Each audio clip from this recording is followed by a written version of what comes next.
Welcome to I Caught It on Audio. This is this song good episode 89. Chris Cornell, Patience.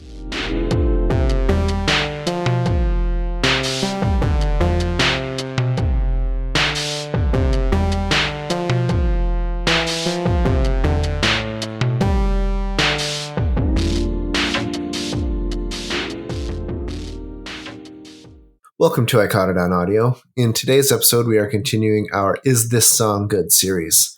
The theme this time around is posthumously released songs, and I will never say that word right if you were wondering.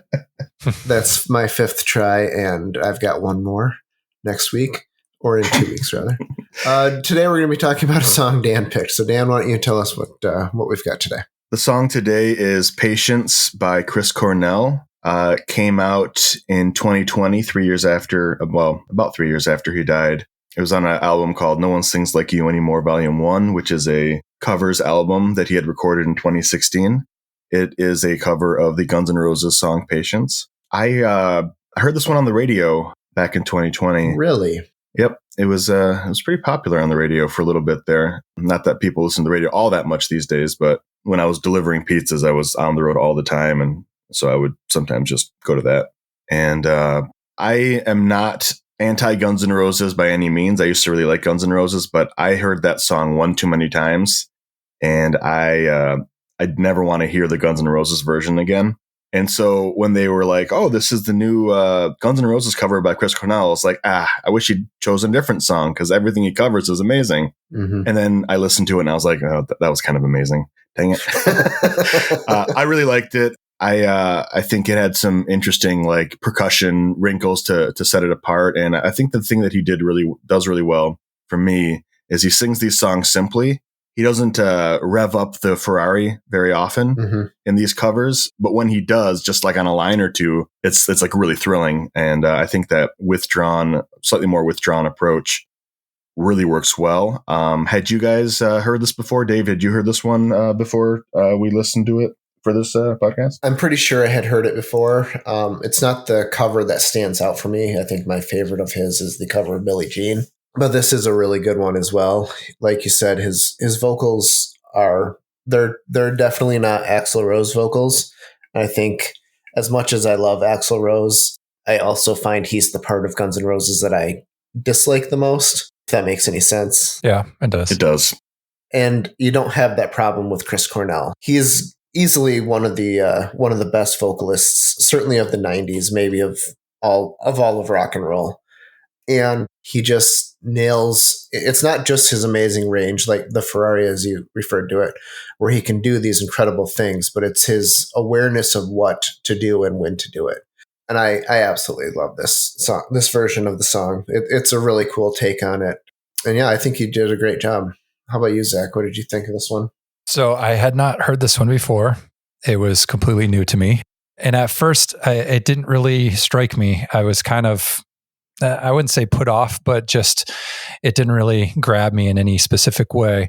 And I didn't even really know it was a cover of Guns N' Roses until I did some digging. And I can't say I'm as familiar with that Guns N' Roses song. I know I've heard it. It's not very like super present in my memory. Really? So I went back and listened to that.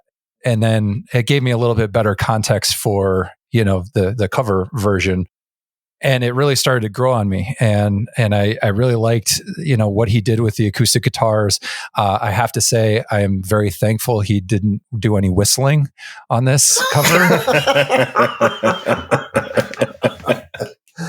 Oh, the 80s. Oh my gosh. Yeah. Yeah. But I like what he did do with it. And I really like the sort of, just the kind of acoustic guitars and the sparseness of the instrumentation. And then it kind of builds. And I really like those sort of electronic embellishments, just little electronic-y drum things. It's not like making it a techno song, it's just a little bit of a extra sheen there in the background. I also thought, it was like with the synth kind of at the beginning, I thought it started out with a darker tone. I think the song itself is kind of I would say more of a dark ballad. Would you guys agree with that? Mm-hmm.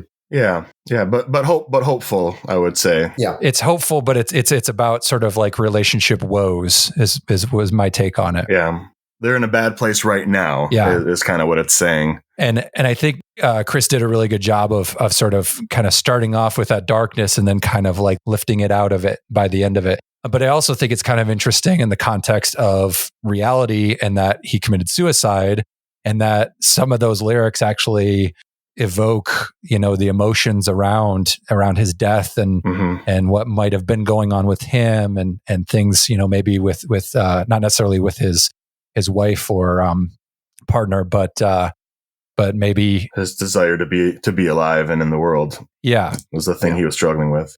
Yeah. So while I didn't start off really liking it very much, I definitely came around and warmed up to it quite a bit.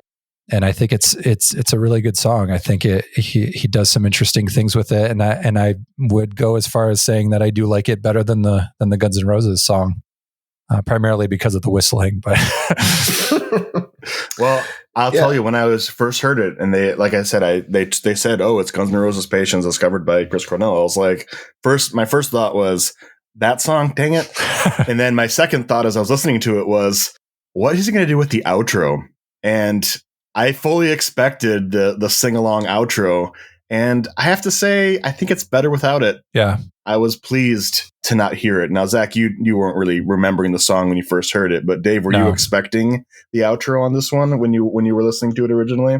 I didn't know what to expect. It's definitely a iconic moment in the song. So, but by the time we got there in this version of it, I didn't know how it would have fit. Yeah. So it didn't surprise me that it was different.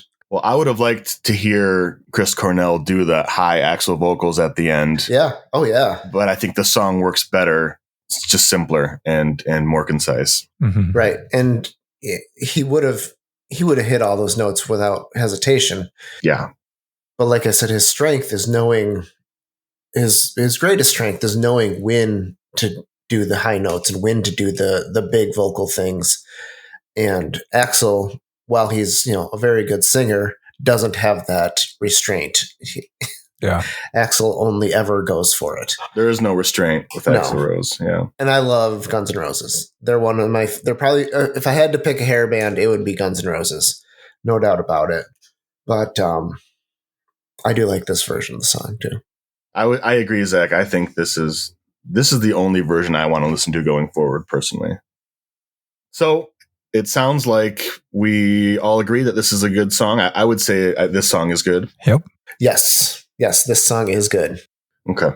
Zach, why don't you tell us what we've got next time? We have the lead singer from In Excess, Michael Hutchence, a song called Slide Away from his posthumously released solo album that he was working on when he died.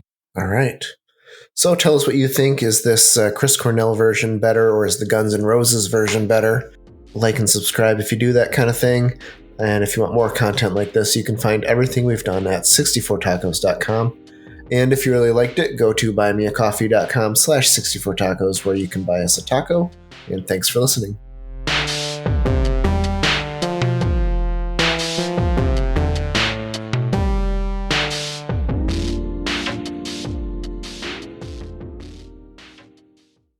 I caught it on audio.